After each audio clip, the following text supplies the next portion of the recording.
Students, myself Neelam Agarwal. Today I am going to teach you question number 3 of exercise 2.3. So question is, check whether 7 plus 3x is a factor of 3x cube plus 7x. तो इस question में कहा गया है कि 7 plus 3x इस term का factor है या नहीं. तो इस क्वेश्चन को करने के लिए हमें सबसे पहले पता होना चाहिए कि फैक्टर्स होते क्या हैं. जैसे कोई नंबर 6 है तो सबसे पहले हम 6 का एलसीएम ले लेंगे. 6 के फैक्टर्स निकालने के लिए सबसे पहले हम 6 का एलसीएम निकालेंगे. तो 2 से जाएगा, 2 3 जा 6, 3 1 जा 3, बस आगे नहीं होगा. तो 2 और 3 इसके फैक्टर हो गए. ये फैक्टर क्यों हैं?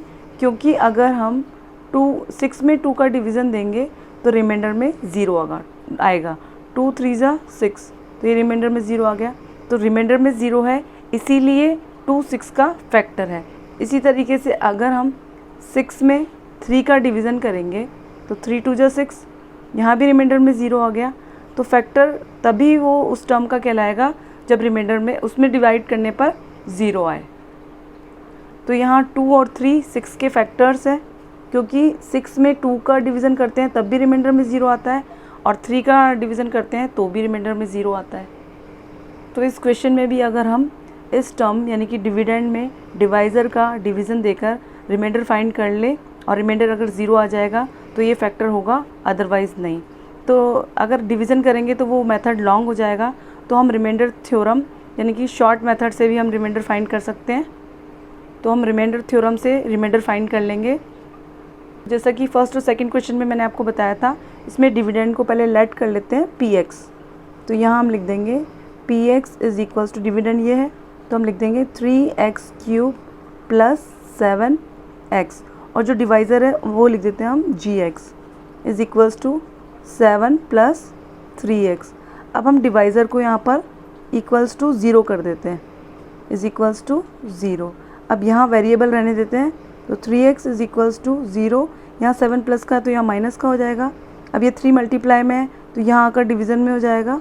तो यहाँ 0 में से -7 गया तो -7, यहाँ मल्टीप्लाई में 3 तो यहाँ पे आके डिवीज़न में चल जाएगा. तो ये x की वैल्यू आ गई -7/3. अब ये x की वैल्यू को हम डिविडेंड में पुट कर देंगे. तो हम यहाँ लिख देंगे p, क्योंकि x की वैल्यू -7/3 है ये x, तो यहाँ -7/3 इज़ इक्वल्स टू 3. x की जगह हम वैल्यू पुट कर देंगे -7/3 और क्यूब लग रहा है तो क्यूब लगा देंगे, प्लस 7 x की जगह -7/3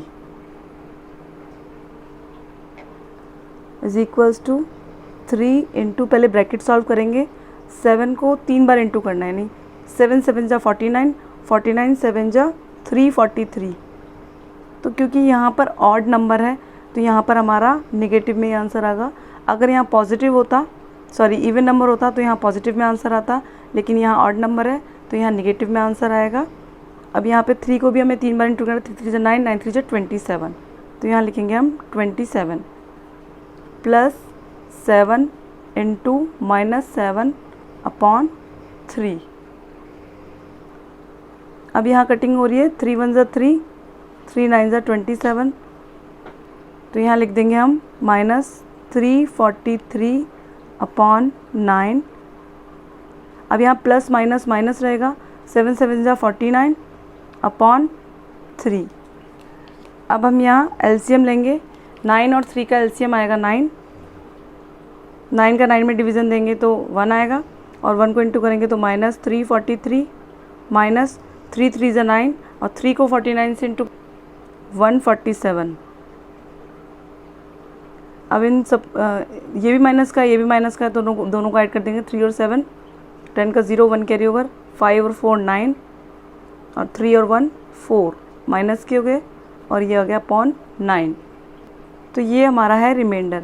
अब रिमाइंडर तो हमारा 0 आया नहीं, तो हम लिख देंगे since reminder is not 0 thus 7 plus 3x is not a factor of 3x cube plus 7x. तो इस क्वेश्चन में हमने सबसे पहले रिमाइंडर थ्योरम से रिमाइंडर फाइंड कर लिया. रिमाइंडर अगर 0 आता तो ये फैक्टर होता, पर यहाँ रिमाइंडर 0 नहीं आया तो इसलिए ये इसका फैक्टर नहीं है. तो एक्सरसाइज 2.3 भी कंप्लीट हो गई है। मिलते हैं नेक्स्ट वीडियो में। Thank you.